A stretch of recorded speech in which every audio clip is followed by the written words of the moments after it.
अफसरों का संरक्षण प्राप्त है, पगार 84 लाख और खर्च कर दिए 2.25 करोड़ रुपए।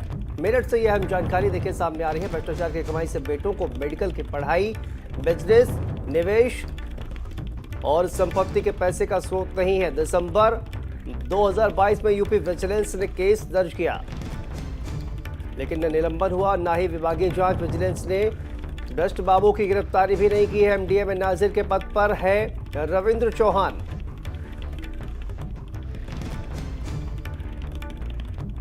दिसंबर 2022 में इसके खिलाफ केस दर्ज किया गया था और देखिए न ही कोई कार्रवाई इस पर की है, न ही निलंबन हुआ, न ही विभागीय कार्रवाई हुई है। एमडीए में नाजिर के पद पर तैनात रविंद्र चौहान। तो अफसरों का संरक्षण इस भ्रष्ट बाबू को, एमडीए के भ्रष्ट बाबू को अफसरों का संरक्षण है। पगार 84 लाख, खर्च कर दिए 2.25 करोड़ रुपए। आय का स्रोत भी नहीं है और भ्रष्टाचार की कमाई से बेटों को मेडिकल की पढ़ाई, बिजनेस, निवेश, संपत्ति के पैसे का स्रोत नहीं है। इसको लेकर केस दर्ज किया गया, लेकिन अभी तक कोई कार्रवाई नहीं हुई। यूपी विजिलेंस ने दर्ज किया था केस दिसंबर 2022 में। न तो निलंबन हुआ, न ही कोई विभागीय कार्रवाई हुई है। एमडीए में नाजिर के पद पर तैनात है रविंद्र चौहान।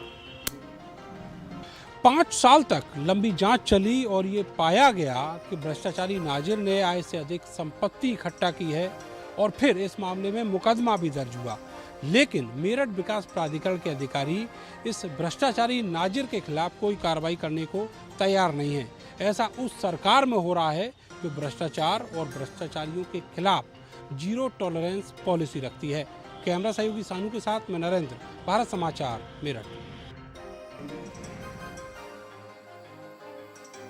और इसी खबर पर हमारे साथ मेरठ से संवाददाता नरेंद्र प्रताप जुड़ गए हैं ज्यादा जानकारी के साथ। नरेंद्र, क्या जानकारी सामने आ रही है? जिस तरह से ये भ्रष्ट बाबू, इसके खिलाफ मामला हालांकि दर्ज किया गया था, लेकिन अभी तक कोई कार्रवाई नहीं की गई है। क्या आखिर कार्रवाई चल रही है? आखिर कार्रवाई क्यों नहीं की जा रही है? इसको लेकर क्या जानकारी सामने आ रही है नरेंद्र? देखिए शांतनु, नौकरशाही किस तरीके से भ्रष्ट लोगों को संरक्षण देती है, ये उसका जीता जागता उदाहरण है। जो बाबू है वो अभी भी कार्य कर रहा है, अपने ऑफिस में है, जो रूटीन वर्क है उसी तरीके से काम वो करता है। लेकिन दिसंबर के शुरुआती दिनों में मुकदमा दर्ज हुआ और इसमें गिरफ्तारी भी होनी चाहिए थी और बाबू के खिलाफ सस्पेंशन के बाद विभागीय जांच भी शुरू होनी थी, लेकिन ऐसा कुछ भी नहीं हुआ। अधिकारी पूरे मामले पर कुंडली मारकर बैठ गए और पूरे मामले को दबा दिया गया। सबसे बड़ा सवाल ये है कि 2017 से लेकर दिसंबर तक इस पूरे मामले की जांच चली। 2 जांचें हुई, शासन के स्तर से जांच हुई, लेकिन इस पूरी जांच के बाद जो मुकदमा दर्ज हुआ उसके बाद की कार्रवाई अभी तक शून्य है। दूसरी तरफ अगर देखा जाए, आप देखिए पुलिस विभाग की नजीर लेंगे अगर, तो वहाँ अगर कोई 10 रुपया लेते हुए भी अगर पकड़ा जाता है या फिर उसके खिलाफ ऐसे चार्जेस भी लग जाते हैं तो उसको बर्खास्त कर दिया जाता है। लेकिन जो ऐसे प्राधिकरण हैं, जो प्रशासन के बाबू हैं, उनकी बाबूगिरी की जो भनक है वो इतनी जबरदस्त है कि नौकरशाही भी उससे बिना प्रभावित हुए नहीं रह पाती। यही कारण है कि विकास प्राधिकरण को साफ सुथरा बनाने की बड़ी बड़ी कोशिशें वो सरकार को दिखाई जाती हैं, लेकिन जहां पर चोट होनी चाहिए, जहां कार्रवाई होनी चाहिए, वहां पर कार्रवाई नहीं होती। निश्चित तौर पर भ्रष्टाचार का ये खेल चल रहा है। नरेंद्र, किन धाराओं में ये कहा जाए कि जो मामला है वो दर्ज किया गया था और आखिर इतने दिनों में मामला दर्ज होने के बावजूद कार्रवाई क्यों नहीं की जा रही है? इसको लेकर क्या उन अफसरों के पास कोई जवाब है जिन्होंने ये पूरा मामला दर्ज किया था?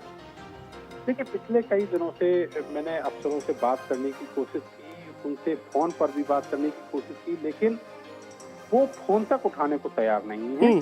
दूसरी तरफ जहां तक बात करें, भ्रष्टाचार निवारण अधिनियम की जो 2 धाराएं हैं उनके अंतर्गत इसके खिलाफ मुकदमा दर्ज है और ये संज्ञेय अपराध है, यानी इसमें बिना जेल जाए बात नहीं बनने वाली है। बावजूद इसके अभी तक कोई कार्रवाई इनके खिलाफ नहीं की गई है। केवल ये पहला मामला नहीं है, अभी थोड़े दिन पहले भारत समाचार ने ही एक डिस्क्लोजर किया था और 16 लाख की एक टेंडर घोटाला था दीवार का, वो भी सबके सामने लेकर आए थे भारत समाचार। लेकिन उसके बावजूद भी उस मामले में भी अफसर कुंडली मारे बैठे हैं। वो जहां देख लेते हैं कि ये मामला उजागर हो गया, वहां चुप्पी साध लेते हैं। ये बेशर्मी की इंतहा है। और सबसे गंभीर बात यह है कि ये सब उस राज्य में हो रहा है जहां पर कहा जाता है कि भ्रष्टाचार के अगेंस्ट सरकार की जीरो टॉलरेंस पॉलिसी है और ऐसे बहुत सारी नजीरें भी हैं जहां पर कार्रवाइयां हुई हैं। लेकिन जहाँ तक अथॉरिटी की बात करें तो यहाँ पर सारे के सारे लोग एक दूसरे को बचाने में लगे हुए हैं और भ्रष्टाचार का जो बड़ा खेल है पूरे शहर में, आप देखिए अवैध कॉलोनियों का एक पूरा जंजाल जो है वो बिछा पड़ा है। लेकिन जो अधिकारी बड़े बड़े दावे करते हैं, जो अपने ढोंग करते हैं, वो जमीनी तौर पर कार्रवाई करने को तैयार नहीं, केवल सरकार को गुमराह करने के लिए कुछ नई चीजें दिखाई जाती हैं जो सरकार देखना चाहती है। बिल्कुल, बहुत बहुत शुक्रिया नरेंद्र आपका इस तमाम जानकारी के लिए।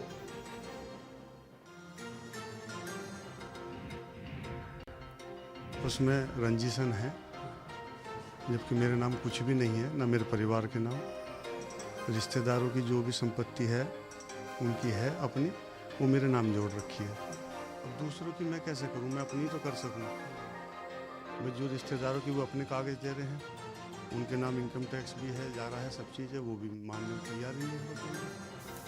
और इसका एक लड़का सुभारती में डॉक्टरी कर रहा है, वहाँ का अंदाज़ा लगा सकते हो आप फीस का। मतलब एक मामूली बाबू है और एक लड़का लखनऊ मेडिकल कॉलेज में। उन्होंने मेहनत की और वो जो है यहाँ भी सुभारती से भी, क्योंकि वो शुरू की जो प्रारंभिक जांच होती है वो गोपनीय होती है, सीधे विभागों से कोई चीज़ नहीं मान सकते थे। उन्होंने बढ़िया रिपोर्ट बना के इसकी सब फोटो वोटो खींच के संपत्तियों की भेज दी, फिर ये खुली जांच है।